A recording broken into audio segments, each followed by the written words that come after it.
चलो मजा करने का समय हो गया है। एक नई कहानी शुरू हो गई है।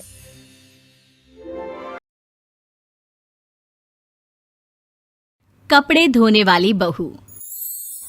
शादी के पहले से ही विभा को कपड़े धोने का बड़ा शौक था। कभी नल के नीचे तो कभी तालाब के पास। अरे मेरी नीली वाली लुंगी नहीं दिख रही है। विभा की अम्मा कहाँ रखी है लुंगी? अरे वो तो विभा ने परसों ही धोकर रखी थी आपकी अलमारी में। देखो वहीं होगी। वो ना मैंने आज धो दी, मुझे लगा कि गंदी हो गई होगी। अरे कैसे गंदी हो गई थी? उसे तो मैंने पहना भी नहीं। हे भगवान, इस लड़की के कपड़े धोने की आदत से परेशान हो गया हूँ मैं। जितना तो घर में राशन नहीं आता उससे कहीं ज्यादा डिटर्जेंट पाउडर का खर्चा है। इसकी शादी करवा दो, शादी जाए अपने घर में ही करे काम, फिर चाहे घर के कपड़े धोने हो या पूरे गांव के।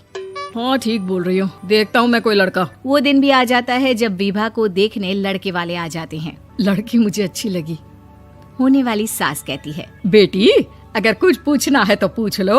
वैसे तो हमारी लड़की बहुत ही शर्मीली है, जो बोल दो वो मान लेती है, इसे क्या पूछना होगा। अरे कैसी बात कर रही हो माँ, मुझे इन लोगों के घर रहना है, सवाल तो कई है। हाँ हाँ बेटा पूछ लो ना, क्या पूछना है। आप लोगों के घर कपड़े कौन धोता है? सास का मुंह बन जाता है। देखो अगर तुम ये कहना चाहती हो कि तुम्हें कपड़े धोने नहीं आते तो सुन लो, कपड़े मैं ही धोती हूँ, लेकिन तुम्हारे आ जाने के बाद मैं रुमाल तक नहीं धोऊंगी। अरे चुप रहना भाग्यवान, बहू बेचारी घर आई नहीं, उसे डराना शुरू कर दिया। वो क्या है ना बिटिया, अभी तक तो ये कल्लू की माँ ही धोती थी, लेकिन अब तुम्हारे पापा तो दहेज में वॉशिंग मशीन देंगे ही। तभी विभा की माँ बोल पड़ती है, सवाल भी पूछा तो क्या। वैसे भाई साहब, मशीन की तो फिर भी कपड़े धोने की कैपेसिटी होती है। मतलब जो बिटिया दे रहे हैं ना विभा, इसे कपड़े धोने का बहुत शौक है। ये आप लोगों के क्या, आस पड़ोस गांव मोहल्ले सबके कपड़े धो दे और उफ तक ना करे। बाहर देखा नहीं आपने कितने कपड़े सूख रहे हैं? सब हमारी बिटिया ने ही तो धोए हैं। बस भी करो ना माँ, शर्म आ रही इतनी तारीफ सुनकर। और तो और एक दाग निकाल कर दिखाओ तो मान जाऊं। हाँ अच्छा माफ करना बेटा, मैंने गलत समझा। हमें तो रिश्ता बहुत पसंद है। और ऐसे जुड़ जाता है रिश्ता कपड़े धोने का शौक रखने वाली विभा का। उसकी शादी हो जाती है कोयला फैक्ट्री में काम करने वाले कल्लू के साथ। शादी के बाद अचानक विभा चिल्लाती हुई सास के पास आती है। सासू माँ, अरे सासू माँ कहाँ है आप?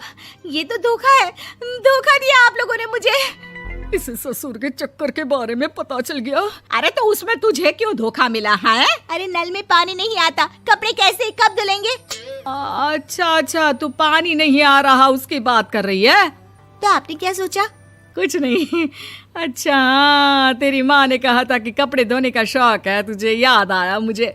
शौक बोलकर कपड़े धोने वाले मेरे जुनून को कम ना आके सासू माँ, कपड़ा धोना मेरा गुरूर है। तभी पति भी वहाँ आ जाता है। अभी मैंने इसे सनी देओल की फिल्म दिखाई है, उसी के डायलॉग मार रही है माँ। अच्छा सुन, साफ साफ बता रही हूँ, पानी सुबह 4 से 6 और शाम को 10 से 12 आता है, समझी? विभा टाइमिंग सुनकर हैरान हो जाती है। ये क्या भूतों का मोहल्ला है? सुबह 4 बजे उठकर कौन कपड़े धोता है? 4 बजे टंकी में पानी जाता है, फिर सारा दिन धोना ना, किसने मना किया? अरे कैसी बात कर रही हैं? 200 लीटर की टंकी में कितने कपड़े धो लूंगी मैं? सुबह ही उठ जाऊंगी मैं। अब क्या था, विभा सुबह 4 से लेकर रात के 12 बजे तक कपड़े ही धोती रहती। एक रोज सास पड़ोस से निकलकर कहीं जा रही होती है कि साथ वाली कहती है, हाँ कल्लू की माँ, जरा ये बताओ कि 2 साड़ी है, 2 ब्लाउज और एक पेटीकोट और एक नाड़े वाला लंबा कच्छा। हाँ तो? अरे तो क्या, कितना लोगी धुलाई ये बताओ। धोबन दिख रहे हैं हम क्या? हमारे पति सरकारी नौकरी से अभी रिटायर हुए हैं और बेटा सुपरवाइजर है कोयला फैक्ट्री में। धोबन समझ रखा है हमें?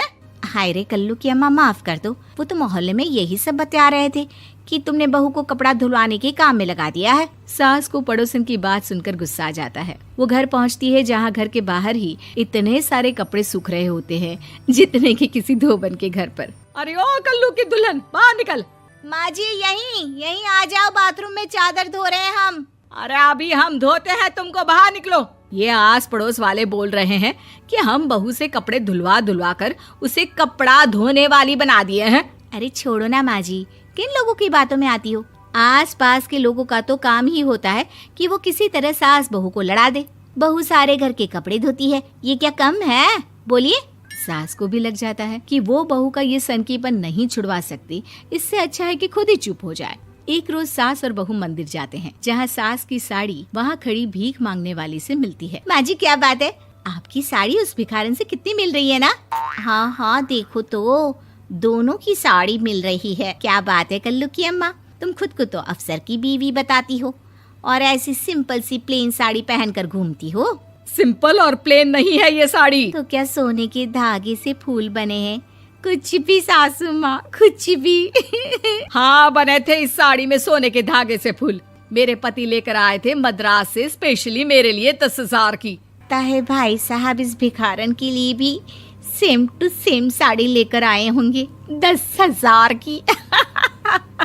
सास उस वक्त तो कुछ नहीं कहती, लेकिन बहू के साथ घर आती है और अलमारी से एल्बम निकाल कर लाती है। ये साड़ी देख रही है, ये वही साड़ी है जिसे मैंने अभी पहना था।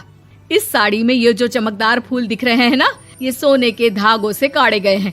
लेकिन तू लोकल वॉशिंग मशीन ब्रश से घिस घिस कर सारे फूलों को निकाल कर साड़ी प्लेन कर दी। मुझे माफ कर दीजिए सासू माँ। और तो और, जब मैंने तुझे तेरी गलती के लिए कुछ नहीं कहा, लेकिन तूने तो सबके सामने मेरा मजाक ही बना दिया। क्यों? बहू को समझ में आ जाता है कि अब से उसका कपड़े धोना बंद।